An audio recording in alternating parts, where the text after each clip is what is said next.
मूल में ममता छोड़ना चाहते नहीं, यहाँ ही गलती होती है। ममता छूटती नहीं यह बात नहीं है, आप छोड़ना चाहते नहीं। अब छोड़ने की चाहना पैदा कैसे हो, यह खास प्रश्न है। इसमें आप ध्यान देकर सुने और खूब ठंडे हृदय से विचार करें कि जिनके साथ आपकी ममता है, सबसे अधिक शरीर के साथ, इसके बाद कुटुंबी, धन संपत्ति आदि के साथ ममता है, ये ममता वाली चीज़ें सदा साथ रहेंगी क्या? जैसे आप पहले किसी शरीर में थे तो उस समय वे शरीर, कुटुंबी आदि अपने दिखते थे, पर आज उनकी याद भी नहीं है। तो आज जिनमें आप ममता कर रहे हो, ये चीज़ें मरने के बाद याद तक नहीं रहेंगी, क्योंकि ये वस्तुएं तो छूटेंगी ही। वस्तुएं तो छूटेंगी, परंतु उनमें आपका जो राग है, ममता है, यह मरने के बाद भी आपके साथ रहेगा।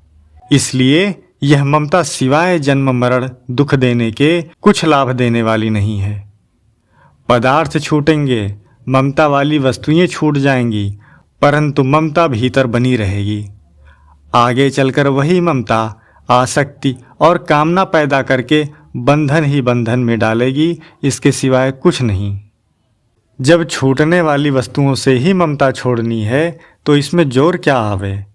जरूर छूटने वाली वस्तुओं की ममता छोड़ने से निहाल हो जाओगे, मुक्त हो जाओगे।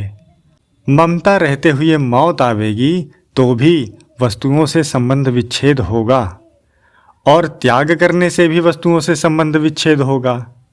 परंतु मौत में पराधीनता है और त्याग में स्वाधीनता है। मौत में अशांति है और त्याग में शांति है।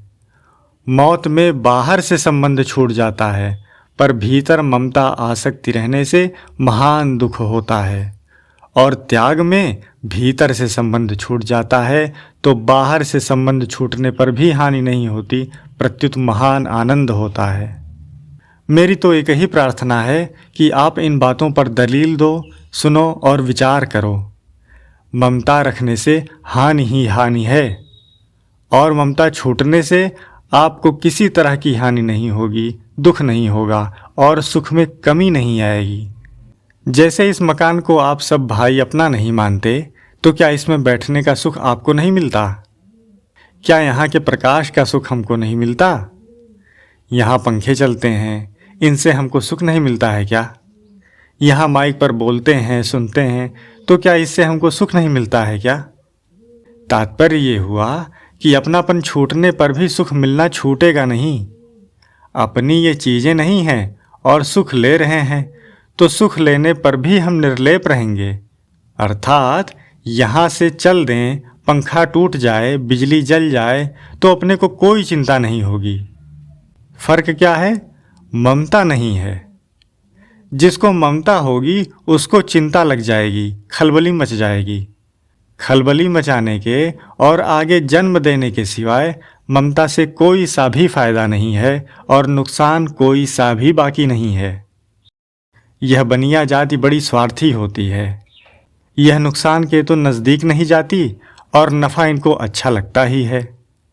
ममता छोड़ने से नुकसान कुछ नहीं है, और रखने से सभी नुकसान है, फ़ायदा कोई सा नहीं।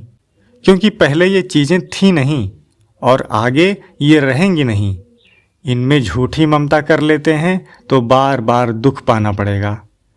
इस बात को आप समझो, और शंका हो तो अभी पूछो।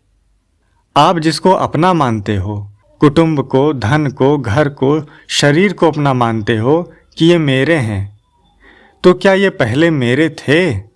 क्या फिर अपने रहेंगे? अपने थे नहीं और रहेंगे नहीं।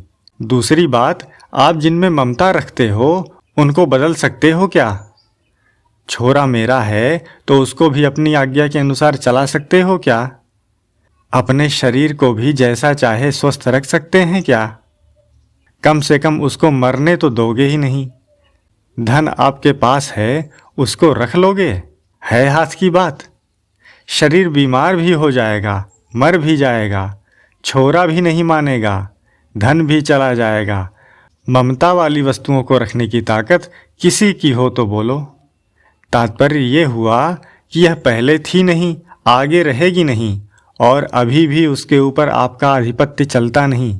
उसके परिवर्तन करने में आप समर्थ नहीं, अनुकूल बनाने में समर्थ नहीं, रखने में समर्थ नहीं। पहले भी अपनी थी नहीं और छूट जाएगी जरूर, यह पक्की बात है। हर एक बात में संदेह होता है। आप ऐसा करें, ऐसा हो भी जाए और ना भी हो। अमुक जगह जाना है, अमुक आदमी से मिलना है, तो क्या मिल लोगे? मिल भी सकते हैं और नहीं भी। बेटे का ब्याह कर दिया तो पोता जन्मेगा इसका पता नहीं, हो भी सकता है और नहीं भी हो सकता है। इस प्रकार हर एक काम में होगा और नहीं भी होगा, ऐसा होता है। पर एक दिन मरना होगा और नहीं भी होगा, ऐसा विकल्प है क्या? हो भी सकता है और नहीं भी। मरें चाहे ना भी मरें, ऐसा हो सकता है क्या? जब मरना जरूरी है तो मरने पर ममता वाली सब चीज़ें छूटेंगी, तो अपनापन पहले छोड़ दो तो निहाल हो जाओगे।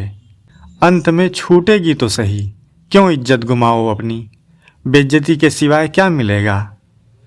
आप कहोगे कि ममता के बिना कुटुंब का पालन कैसे होगा? ममता के बिना पालन ज़्यादा होता है और बढ़िया होता है। एक बात याद आ गई।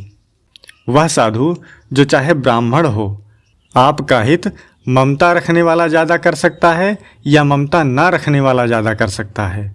ठंडे हृदय से आप सोचें। आपको चेला बना ले कि यह मेरा चेला है और एक चेला ना बनाकर आपको बात कहे, तो ममता वाला ज़्यादा लाभ देगा कि बिना ममता वाला? यह आप सोच लो, आपके अकल में आती होगी। स्वार्थ वाला सच्ची बात कहेगा कि बिना स्वार्थ वाला? और सुधार किस बात से होगा? आप भी समझते हो कि आपका हित संबंध जोड़ने में है कि संबंध तोड़ने में। ममता रखने में सिवाय हानि के कुछ नहीं है और छोड़ने में सिवाय लाभ के कुछ नहीं है। इन बातों पर विचार करो।